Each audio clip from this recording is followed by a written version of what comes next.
Hey there, everyone. My name is Brendan, and welcome back to another cryptocurrency market update where we go over everything that's happening in the great world of cryptocurrency. And man, do we have another action-packed episode in store for all of you today, because at the forefront of the news is Van Eyck officially being the first group to file for a Solana ETF. Now, I've got a lot of thoughts on this. Clearly, this has already had a pretty big impact on the price of Solana and also a lot of the coins in the Solana ecosystem. But we also have a lot of really big price action happening on Bitcoin and Ethereum, with Ethereum starting to outperform Bitcoin on a pretty consistent basis here. We also have the SEC dropping their investigation of Ethereum. And then we have Coinbase going on and taking the offensive and is now suing the SEC. So, man, we have so many things to talk about. If you want to stay up to date on everything that's happening in the great world of crypto, we humbly believe this is going to be your best place to do it. So let's kick things off with the Solana ETF. What in the world is going on here? Because if you're like me, this took me by surprise. I was fully believing that we were going to get the Bitcoin ETF, maybe an Ethereum ETF, maybe 6 to 12 months after the Bitcoin one, and then maybe another 6 to 12 more months after the Ethereum ETF got approved. Then maybe we'd see something coming out from Solana, probably more towards 2025. But no, before the Ethereum ETF has even begun trading in the United States, Van Eyck has come out and said, we want a Solana ETF. Now, I'll tell you why this is important. We've seen Van Eyck, Fidelity, BlackRock, Grayscale. There's a couple groups that have spearheaded the charge for the Bitcoin and the Ethereum ETFs.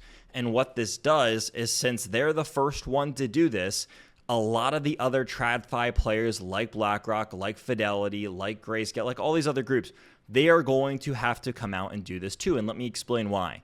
When we look back at how successful the Bitcoin ETF has been so far, how successful was it launch, and how successful it has been up to this point. It shattered so many records. It brought in record levels of volume and activity. It was one of the most successful ETF launches in history. And still to date, it's a top performing ETF. And what this means is that these traditional financial players, they get a percentage of the trading volume and the activity. And when people are coming in and investing their money, they're getting 0.2, 0.3, 0.5% of that stuff annually. And so if Van Eyck's the only one to do this, then they get 100% of the pie. Now, obviously, all the other financial players are going to say, I want to get a piece of that pie. I want a slice of that cake. And they're going to start offering this stuff as well. That's why we saw a bunch of people come out and do the Bitcoin ETFs after the first application or two. Same with the Ethereum ETF. We'll probably see the same thing with the Solana ETF, because it makes no sense from a monetary standpoint to let a competitor have complete access and dominance to a space and to an ETF that is very likely going to be something that's going to be profitable.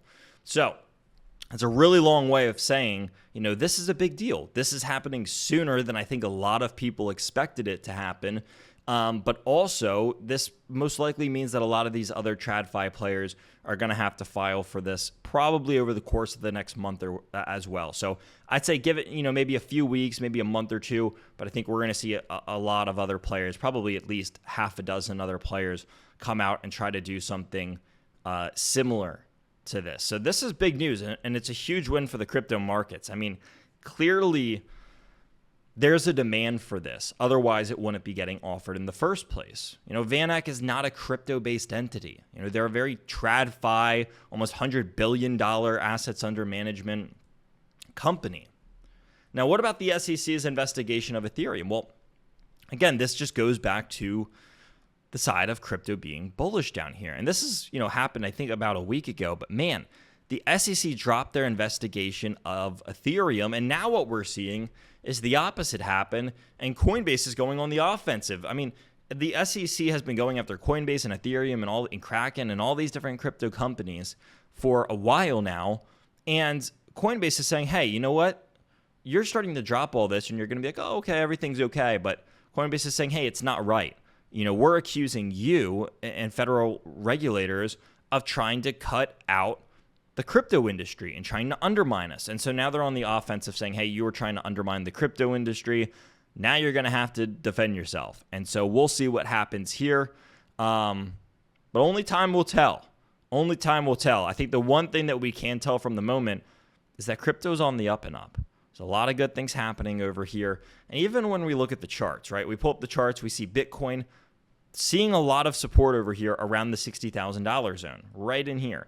And this is an area where it's bounced off time and time and time and time and time again. And we found a lot of support down here. So hopefully crypto continues to find a lot of support around 60K, and we can rally up into these highs and see new all-time highs in the not so distant future. We're also seeing a lot of support from the 200-day moving average, a very important level for Bitcoin.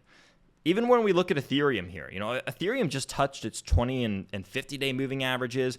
Ethereum's on the rise. It's been holding value better than Bitcoin here. It's nowhere near the 200-day moving average. It's nowhere near the bottom of its range.